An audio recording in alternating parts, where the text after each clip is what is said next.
Shalom, selamat pagi semuanya. Bersyukur, berterima kasih pada Tuhan. Pagi hari ini kita boleh bangun lagi dengan tubuh yang diberkati, dengan kekuatan kesehatan yang baru yang datang pada Tuhan. Kita boleh memasuki minggu yang baru lagi. Dan bersyukur buat pemeliharaan Tuhan yang begitu sempurna dalam hidup kita. Sungguh kita kagum akan Tuhan. Betapa ajaibnya Tuhan.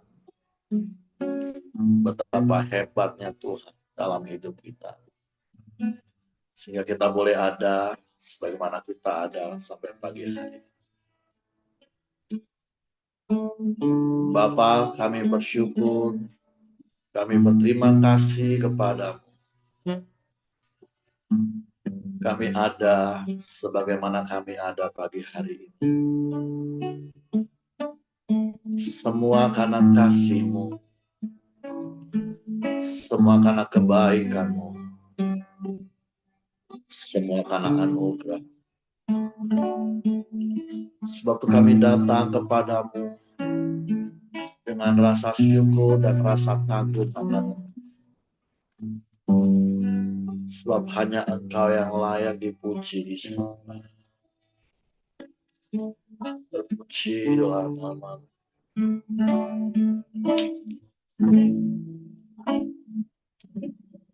Kau sungguh indah tiada taranya.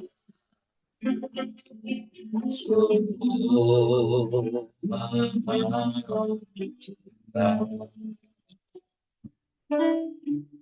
sungguh ajaib dirimu,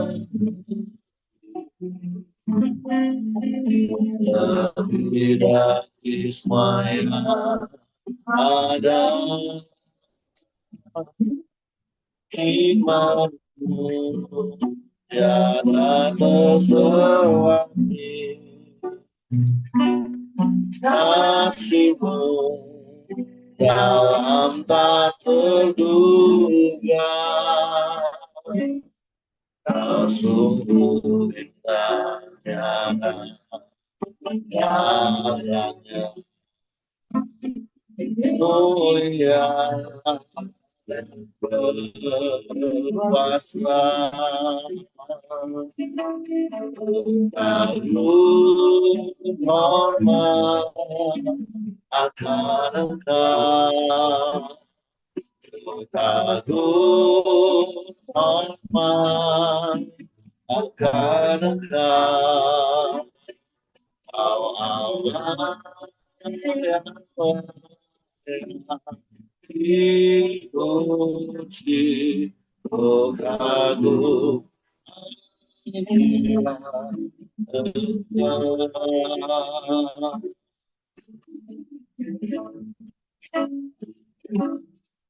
kau sungguh indah tiada taranya. Sungguh menakjubkan.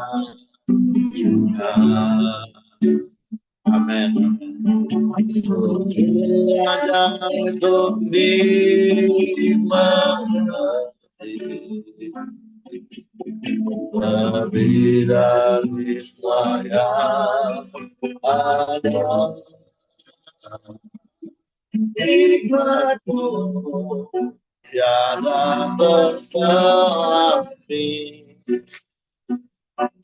kasih-Mu dalam tak terduga. Kau sungguh indah tiada taranya, mulia dan berkuasa. Kagum hikmat akan Engkau. Kagum hormat akan Engkau. Kau Allah Ibu kagum akan Engkau, kagum hormat akan Engkau, kagum hormat akan Engkau. Kau Allah, dipuji, oh kagum Engkau, kagum akan Engkau, oh kagum akan Engkau.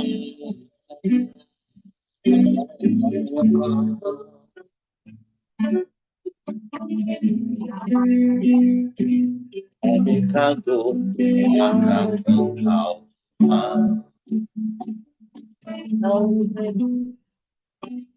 kami hormat kepadamu,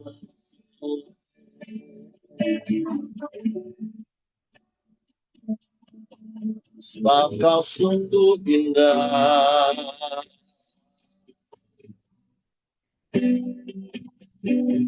Kau sungguh menakjubkan bagi kami, Tuhan.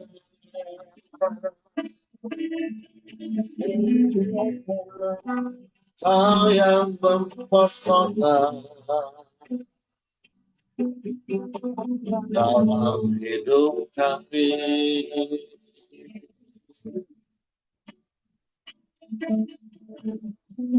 Sebab Engkau Allah yang begitu mengasihi kami. Kami bersyukur.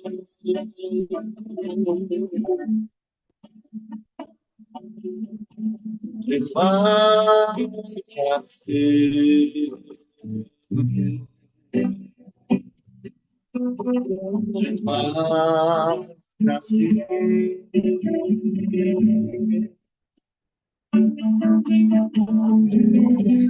Engkaulah nama Tuhan. Mulia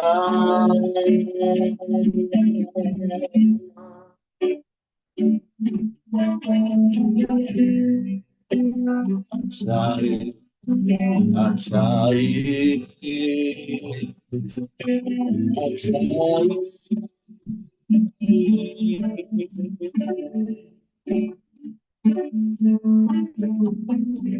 Syukur bagimu, ya Allah. Mulia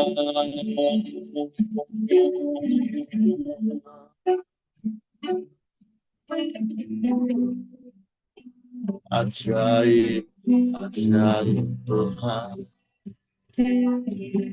Kami sembah, kami sembah, kami sembah.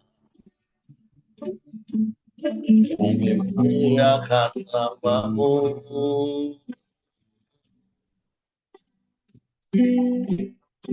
Yesus Tuhan.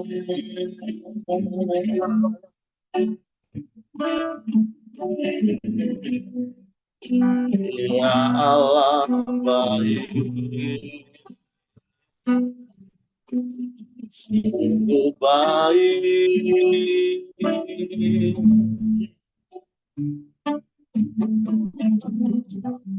Terpujilah nama-Mu, terpujilah nama-Mu. Haleluya.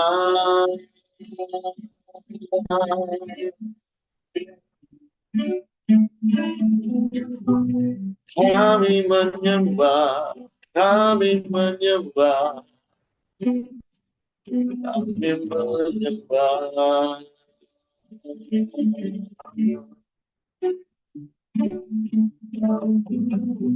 Syukur bagimu, syukur bagimu, syukur bagimu.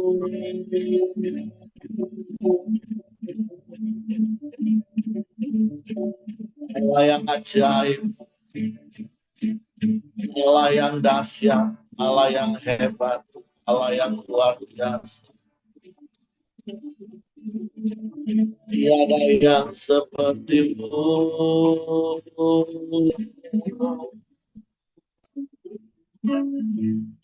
Tiada yang lain hanya Engkau.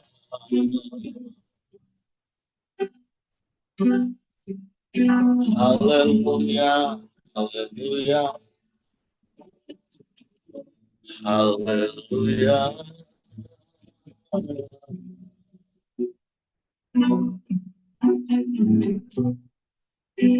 Terpujilah namamu Tuhan,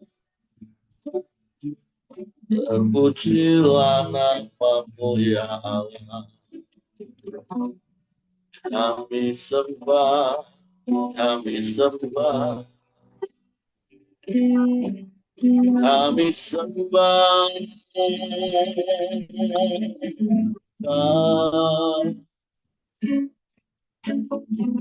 Sebab hanya Engkau yang layak dipuji disembah. Allah yang ajaib, Allah yang dahsyat, Allah yang hebat, Allah yang sanggup melakukan segala perkara. Tiada yang sukar bagimu, tiada yang mustahil bagimu. Engkau sanggup melakukan segala perkara. Sebab kami percaya hanya kepadamu, dan kami mempercayakan seluruh hidup kami ke dalam tangan. Sebab kami aman di dalam Tuhan. Kami tenang di dekat-Mu ya Allah. Sekalipun bumi bergoncang, laut bergelora, gunung itu berpacu,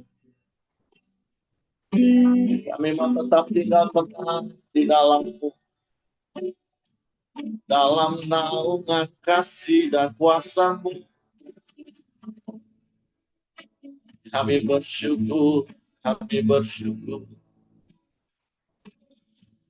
Terima kasih, terima kasih. Ya Allah baik, sungguh baik, sangat baik, teramat baik Kau Allah. Tiada yang seperti-Mu,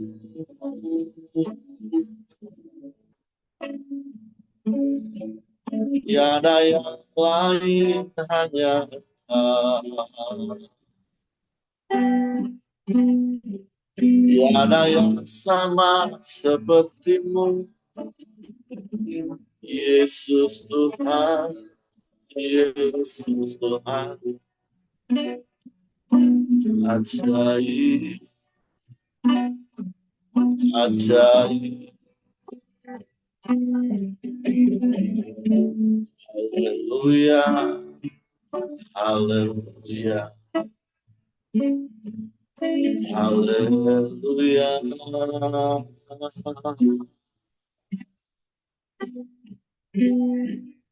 Terpujilah nama,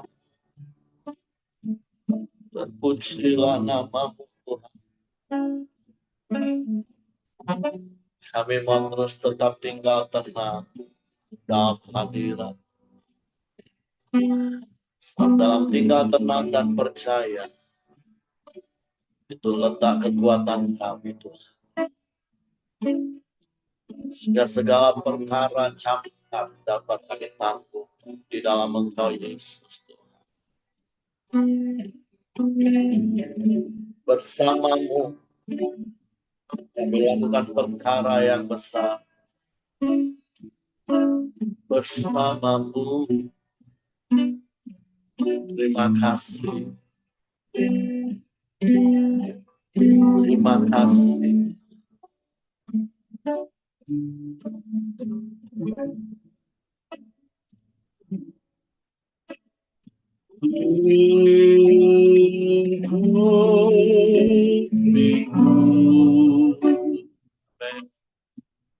Dengan sayang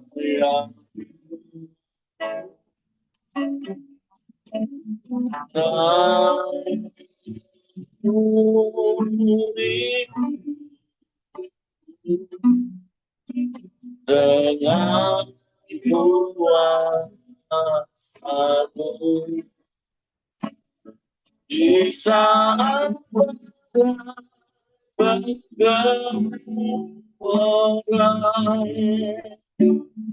ku akan tetap bersamamu. Bapa Kau Raja atas semesta, ku tenas pada aku.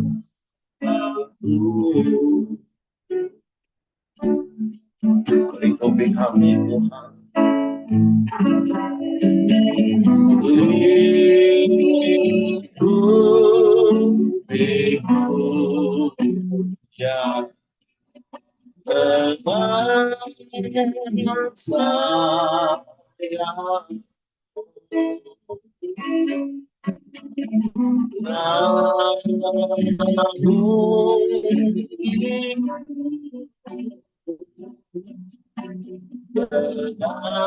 Dengan kuasa-Mu di saat badai bergerak, ku akan terbang bersamamu. Bapa Kau Raja atas semesta, ku tenas pada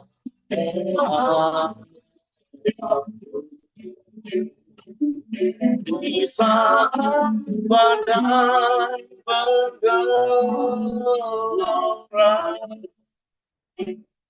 ku akan terbang bersamamu.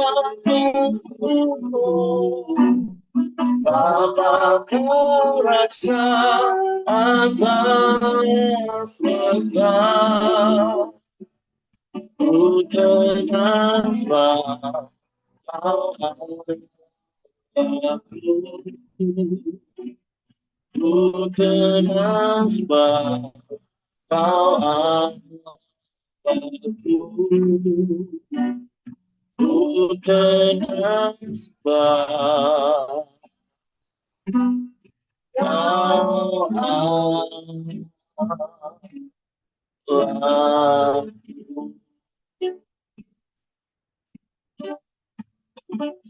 kami tetap tinggal tenang dalam segala keadaan yang terjadi.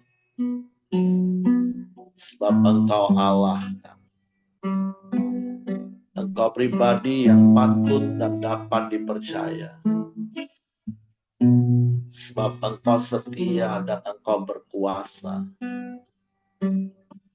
melakukan segala perkara. Kami mau terus menuruti firman-Mu, menanti-nantikan Engkau. Sehingga kami dapat kekuatan baru seperti pada sayap pajawa. Kami berjalan tidak menjadi lelah dan berlari tidak menjadi penat. Tapi kami akan terus bersukaria di dalam. Sebab pagi hari ini Tuhan, kami buka hati kami untuk firman. Roh Kudus, tolong kami untuk mengerti dan memahami firman. Sehingga kami percaya firman dan kami melakukannya dalam nama Yesus. Kami sambut firman. Haleluya.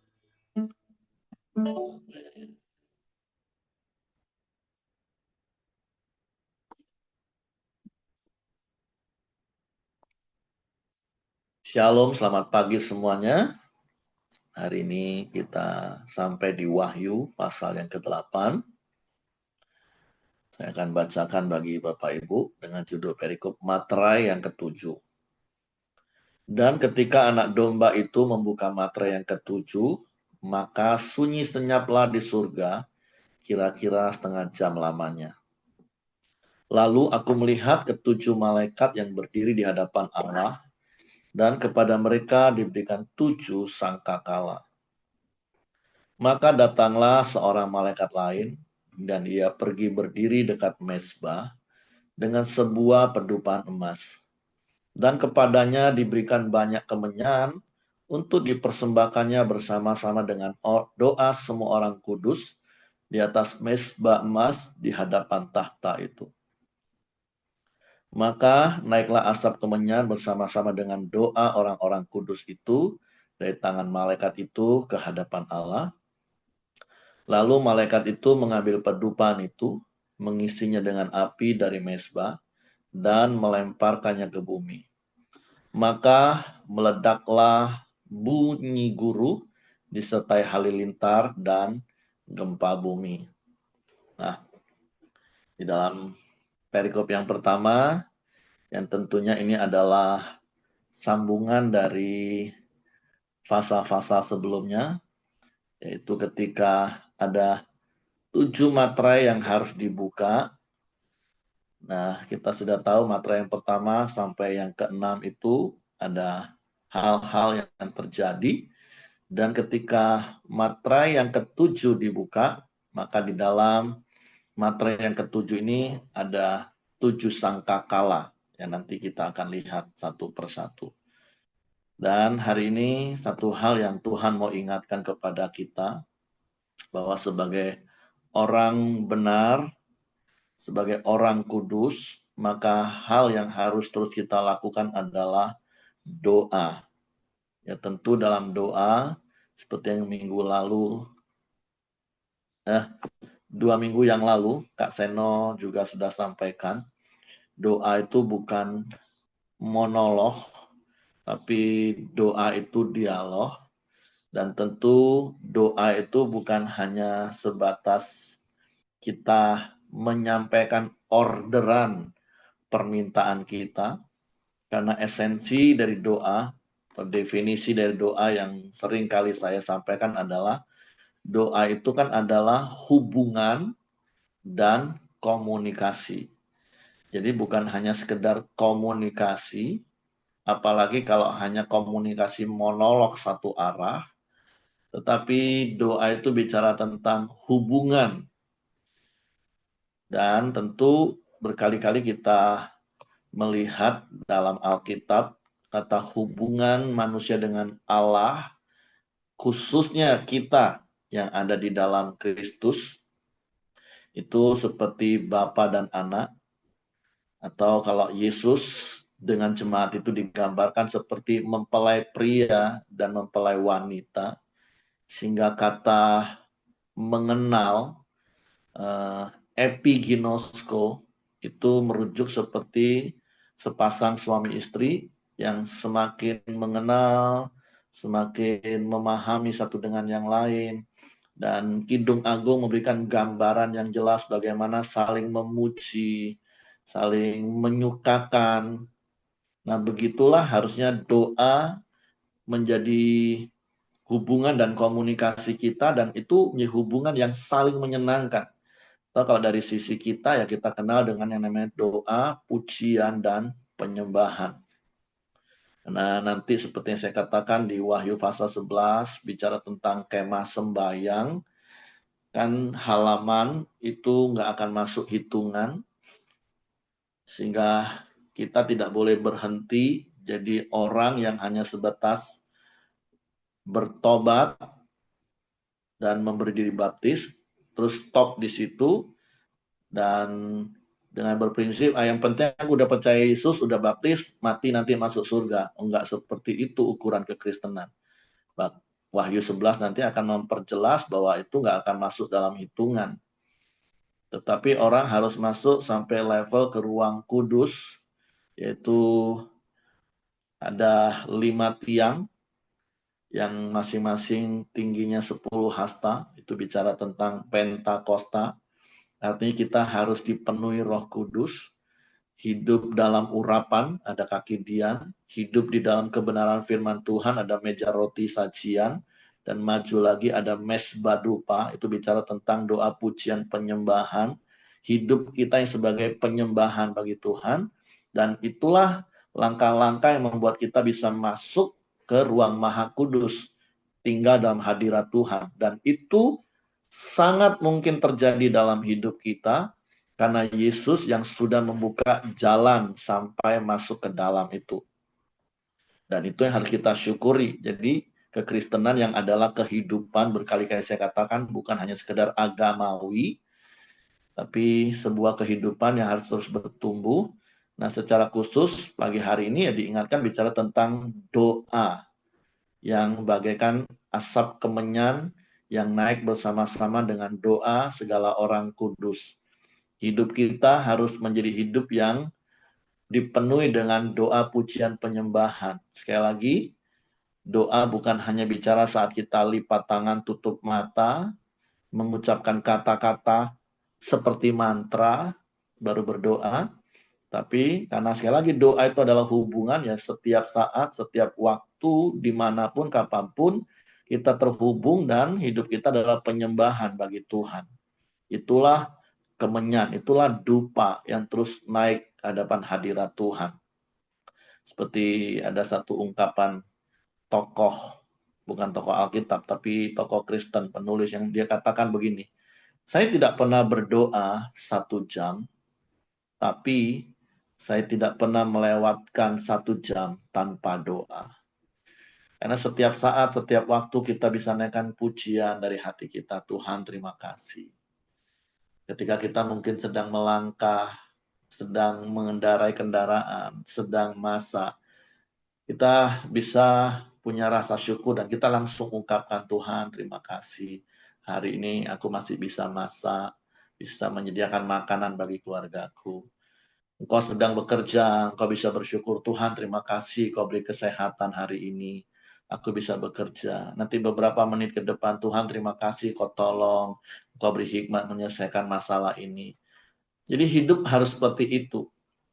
Bukan lagi kita seperti perjanjian lama, harus bakar kemenyan, asap naik, dupa dibakar. Ya, itu perjanjian lama. Tapi seperti yang pernah saya katakan, iblis itu selalu meniru apa yang Allah kerjakan. Hal-hal fisik, pakai dupa, pakai menyan, nah sekarang semua mereka pakai. Tapi sekali lagi, Tuhan nggak akan pernah bisa ditiru habis-habisan. Nah, makanya di dalam perjanjian baru, dupa, kemenyan itu bukan lagi kita orang Kristen harus bakar dupa, bakar kemenyan. Walaupun di Indonesia yang saya tahu ada satu sekte, ada satu aliran masih melakukan hal-hal seperti ini. Walaupun mereka menamakan diri mereka Kristen. Ya, bagi saya ini bukan soal salah atau benar, tapi yang pasti saya tahu yang akan naik ke hadirat Tuhan bagaikan bau dupa dan kemenyan itu sesungguhnya adalah doa kita, penyembahan kita. Makanya mari Bapak Ibu jadikan hidupmu itu sebagai persembahan dan penyembahan kepada Tuhan. Seperti ada pujian yang katakan, ku tahu hidupku adalah penyembahan, kau ciptakanku seturut dalam kemuliaanmu. Nah, jadi itulah hidup kita Bapak Ibu. Hidup kita, sorry kenapa jadi kepencet.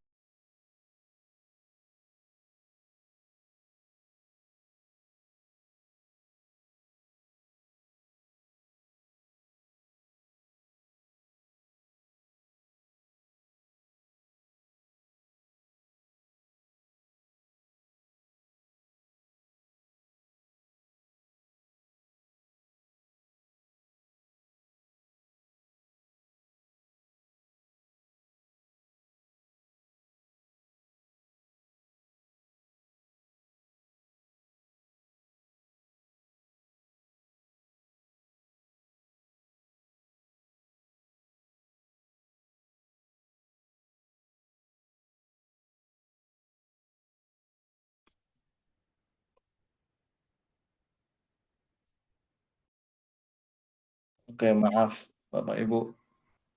Oh, tiba-tiba bisa putus. Oke, maaf. Tadi terputus. Jadi, mari jadikan hidup kita sebagai penyembahan bagi Tuhan, supaya bagaikan dupa yang berbau harum, yang terus naik ke hadirat Tuhan. Jadi, itu yang Tuhan mau ingatkan di perikop yang pertama, yaitu Matra yang ke-7. Jadi, biarlah hidup kita menyenangkan dan menyukakan. Dan sekali lagi tentunya doa bukan hanya saat kita lipat tangan tutup mata. Itu juga doa. Tapi biarlah doa adalah hubungan dan komunikasi. Dan komunikasi dua arah tentunya. Bukan saja Tuhan yang harus mendengar kata-kata kita, tapi jauh lebih penting kita yang harus mendengar arahan dari Tuhan kita. Yang tentunya salah satunya yang berkali-kali saya katakan, Tuhan bisa punya banyak cara untuk berbicara kepada kita. Baik lewat hati nurani kita, kalau yang secara audible, ya saya nggak tahu apakah Bapak Ibu pernah, kalau saya belum. Tapi lewat hati nurani itu yang paling sering, lewat firman yang kita baca, kita renungkan, kita dengarkan, dari pemimpin-pemimpin rohani, dari sahabat rohani, dari kejadian-kejadian umum, kejadian khusus yang kita alami. Jadi, perikop yang pertama mengingatkan kita, yuk terus hidup dalam doa, pujian, penyembahan. Karena sesungguhnya itulah kekristenan. Jadi jangan berhenti di halaman.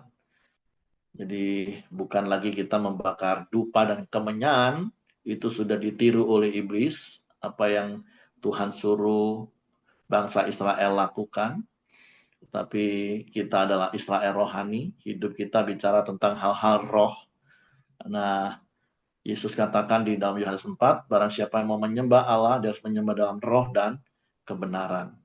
Jadi tidak lagi pakai dupa dan kemenyan. Jadi kalaupun ada kata asap kemenyan, naik hadapan hari Tuhan, itu hanya sebuah kiasan dari hidup doa pujian penyembahan kita yang harus kita bangun.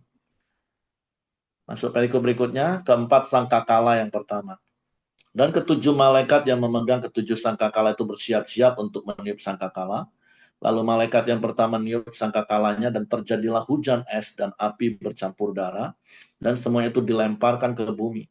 Maka terbakarlah sepertiga dari bumi dan sepertiga dari pohon-pohon dan hanguslah seluruh rumput-rumputan hijau. Lalu malaikat yang kedua meniup sangkakalanya dan ada sesuatu seperti gunung besar yang menyala-nyala oleh api dilemparkan ke dalam laut dan sepertiga dari laut itu menjadi darah dan matilah sepertiga dari segala makhluk yang bernyawa di dalam laut dan binasalah sepertiga dari semua kapal. Lalu malaikat yang ketiga meniup sangkakalanya, jatuhlah dari langit sebuah bintang besar menyala-nyala seperti obor dan ia menimpa sepertiga dari sungai-sungai dan mata-mata air. Nama bintang itu ialah Absintus, dan sepertiga dari semua air di Absintus. Banyak orang mati karena air itu, sebab sudah menjadi pahit. Lalu malaikat yang keempat meniup sangkakalanya, dan terpukullah sepertiga dari matahari, dan sepertiga dari bulan, dan sepertiga dari bintang-bintang, sehingga sepertiga daripadanya jadi gelap, dan sepertiga dari siang hari tidak terang. Demikian juga malam hari. Lalu aku melihat, aku mendengar seekor burung nasa besar terbang di tengah langit dan berkata dengan suara nyaring, celaka, celaka, celakalah mereka yang diam di atas bumi, oleh karena bunyi sangkakala ketiga malaikat lain yang masih akan meniup sangkakalanya. Nah, kalau kita bicara tentang setiap peristiwa yang terjadi di dalam peniupan sangkakala yang kita baca hari ini, ya tentulah ini semua adalah peristiwa-peristiwa yang bisa mendatangkan ketakutan bagi setiap kita.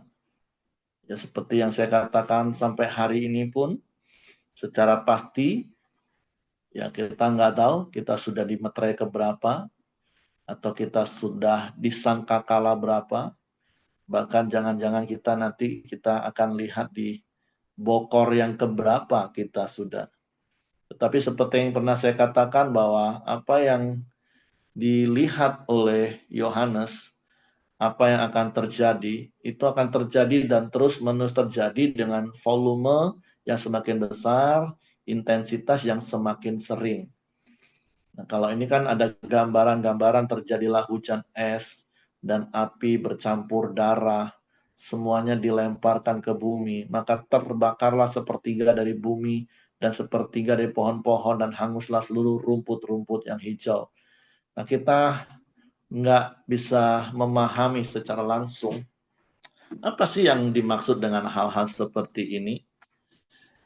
Gambaran-gambaran yang dilihat oleh Yohanes 2000 tahun yang lalu, dengan sudut pandang 2000 tahun yang lalu, itu kan nggak mudah untuk difahami. Tapi kalau kita mau gambarkan dengan situasi kondisi yang terjadi hari-hari ini,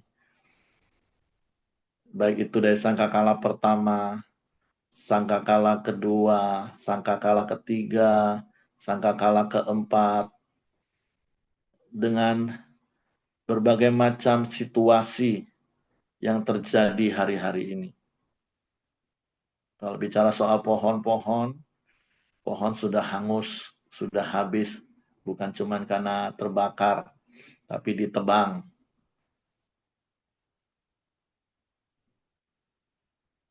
Kalau bicara tentang dari langit, ada seperti obor, ya ada saja orang yang sedang menafsirkan hari-hari ini sedang terjadi. Kalau zaman perang sekarang tidak lagi seperti zaman dulu, pedang, tombak, senapan, udah nggak main lagi. Tapi langit penuh dengan api, obor yang akan melintas. Dan begitu jatuh, dia akan menghancurkan. Apakah itu gambaran yang dilihat oleh Yohanes, apa yang sedang terjadi hari-hari ini? Sekali lagi, siapa yang tahu? Ada begitu banyak penafsiran, yang terkadang ada orang katakan, itu cocokologi. Ini karena mentang-mentang lagi perang, sekarang seperti itu. Ya, sekali lagi, masalah cocokologi atau tidak Bapak Ibu, satu hal yang kita tahu bahwa semua itu pasti akan terjadi. Dan kalau hari itu tiba, seperti ayat yang terakhir katakan, lalu aku mendengar seekor burung nasa terbang di tengah langit dan berkata dengan suara nyaring, celaka, celaka, celakalah mereka yang diam di atas bumi, oleh karena bunyi sangkakala ketiga malaikat lain yang akan meniup sangkakala yang akan kita baca besok. Artinya akan ada hal-hal yang jauh lebih buruk lagi akan terjadi di bumi ini Bapak Ibu.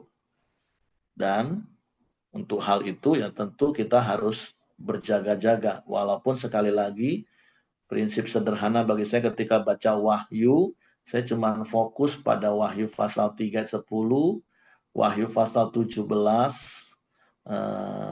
ayat yang keberapa? 4 atau berapa ya? Yaitu apa Bapak Ibu? Karena engkau menuruti firman-Ku untuk tekun menanti-nantikan aku, maka aku akan melindungi engkau. Kalau kita baca di Wahyu pasal 6, yang Ibu Ros hari Sabtu sampaikan, jangan rusakkan minyak dan anggur. Di Wahyu pasal 17 nanti diingatkan kita ini akan bersama dengan anak domba Allah berperang dan menang. Siapa? Yaitu mereka yang terpanggil, dipilih, dan setia.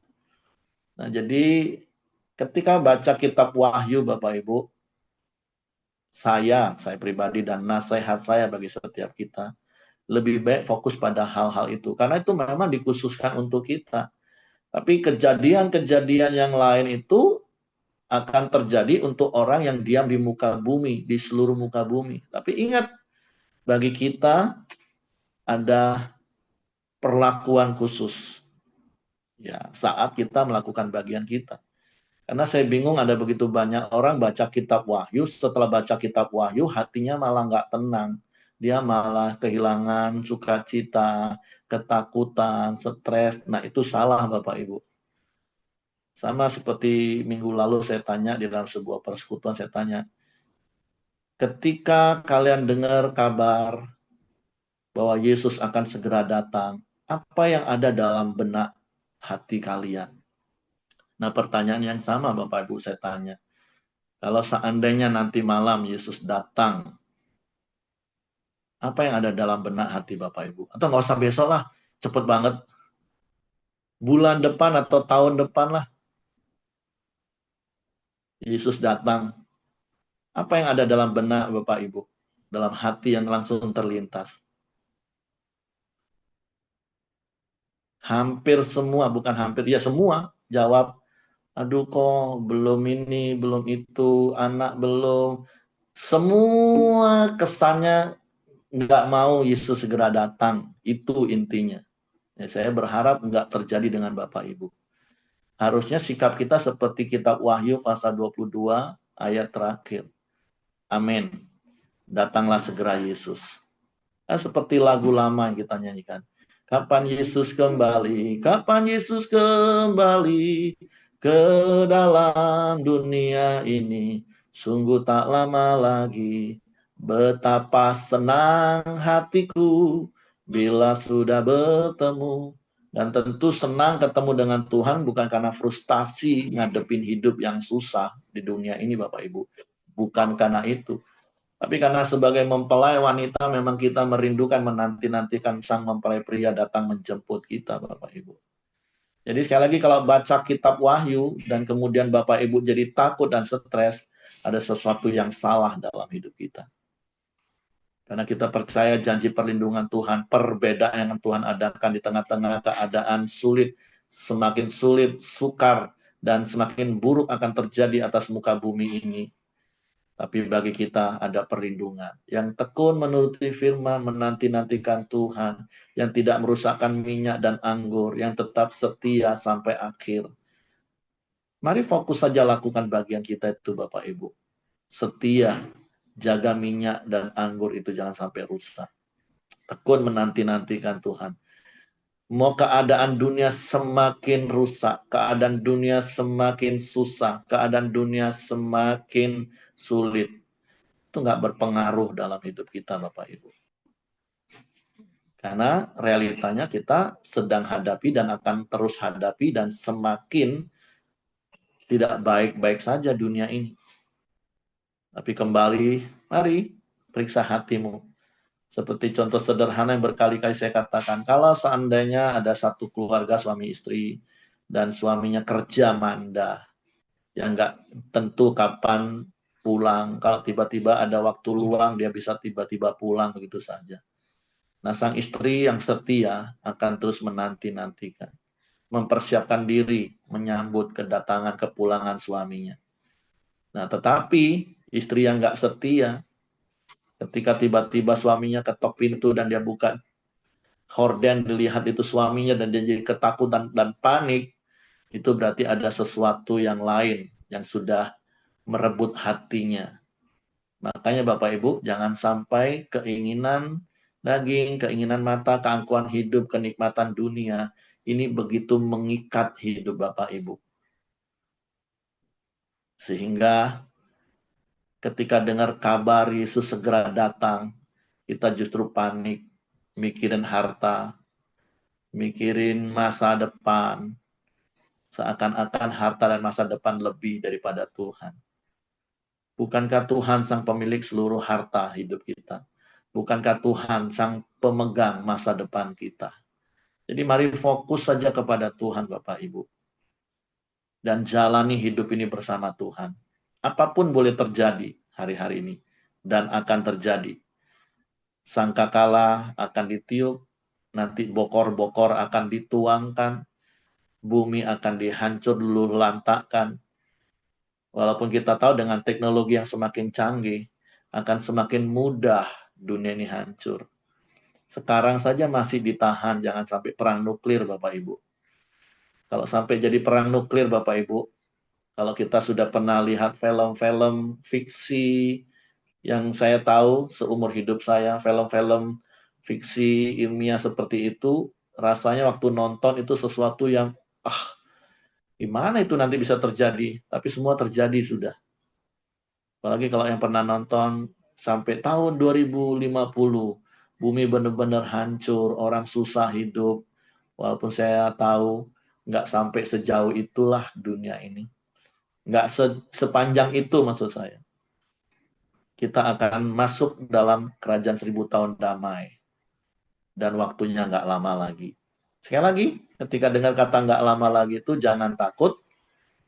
Atau juga sebaliknya seperti 2 Petrus pasal 3, jangan apatis. Ah, khotbah Yesus segera datang, Yesus segera datang mana? Kemarin saya tanya, kapan pertama kali kalian dengar khotbah Yesus segera datang? Oh, sebagian ngomong baru waktu corona, Pak. Oh, kalau saya dengarnya itu sudah sejak tahun 91. Waktu Iran perang, wah mulai khotbah-khotbah eskatologi akhir zaman muncul lagi Bapak Ibu. Waktu komputer, waktu barcode muncul, waktu chip muncul. Kan kita sudah lewatin surat 1 Yohanes, 2 Yohanes, 3 Yohanes tentang antikris. Gak usah sibuk soal cap cip cup cip cop Bapak Ibu. Chip itu sudah ada dipasang dan antikris belum dinyatakan. Karena bukan soal pasang chip nggak pasang chip. Sederhana bagi saya antikris dan nggak antikris. Karena 1 Yohanes katakan mereka itu ada di antara kita tapi nggak sungguh-sungguh termasuk pada kita. Sederhana pikirannya. Kalau engkau nggak hidup semakin serupa dengan Kristus, ya engkau sedang berjalan menjadi antikristus. Udah sederhana Bapak Ibu. Masanya banyak orang Kristen nggak sadar dia sedang berjalan menjadi antikristus karena dia nggak mau hidup serupa dengan Kristus, tapi dia sibuk takut nanti chip dipasang dia jadi antikristus. Padahal jangan-jangan dia sudah ada di dalam roh antikristus. Karena nggak mau hidup seperti Kristus. Sesederhana itu Bapak Ibu. Nggak usah takut antikristus nanti seperti apa. Coba cek hidup kita hari ini. Kan 1 Yohanes katakan, kalau engkau mengatakan engkau ada di dalam dia, di dalam Yesus, engkau wajib hidup sama seperti Yesus hidup. Nah kalau kita nggak hidup sama seperti Yesus hidup, ya berarti kita antikris Bapak Ibu. Sesederhana itu, tapi tentulah doa saya, kita sedang berjalan semakin serupa dengan Kristus. Apa yang Kristus lakukan, itu yang kita lakukan. Kristus sabar, kita sabar. Kristus murah hati, kita murah hati. Kristus mengampuni, kita mengampuni. Kristus nggak membalas caci maki dengan caci maki, kita nggak balas caci maki dengan caci maki. Seperti itulah menjadi seperti Kristus. Karena kalau engkau nggak menjadi seperti Kristus, engkau sedang berjalan sebagai antikristus. Tapi sekali lagi kembali kepada kitab Wahyu Bapak Ibu. Nggak usah takut dengan apa yang terjadi. Semua pasti akan terjadi. Kerjakan saja bagian kita. Tekun mengikuti firman, menanti-nantikan Tuhan. Jangan rusakkan minyak dan anggur, dan setia sampai akhir. Oke, itu saja yang saya sampaikan pagi hari ini. Saya kembalikan kepada kau, Joni. Ya, shalom semua.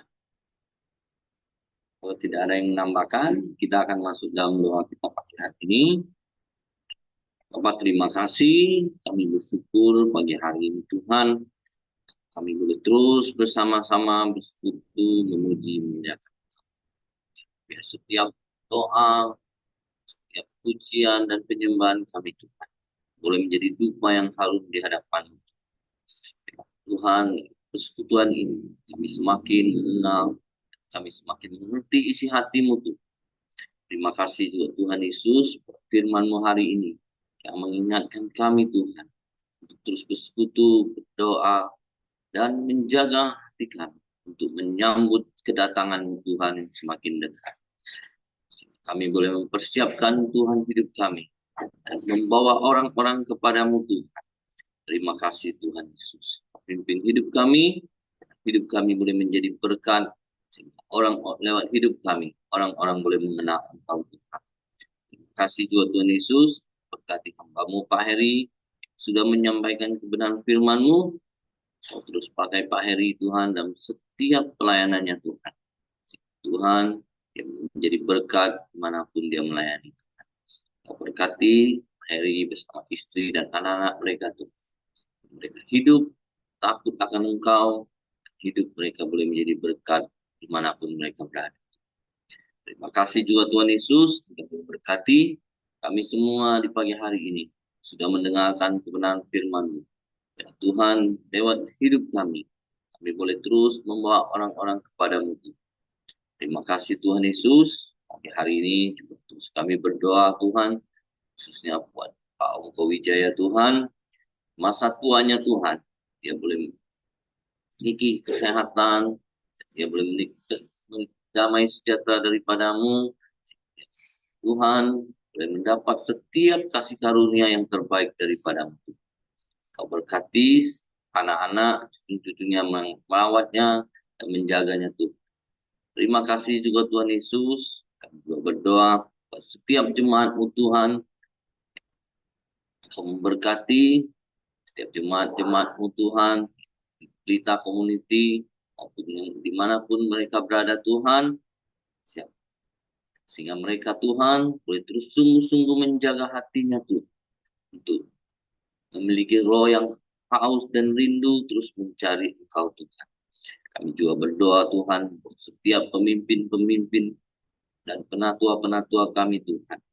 Mereka terus menjaga hati mereka, Kau memberikan mereka hikmat, terus Tuhan.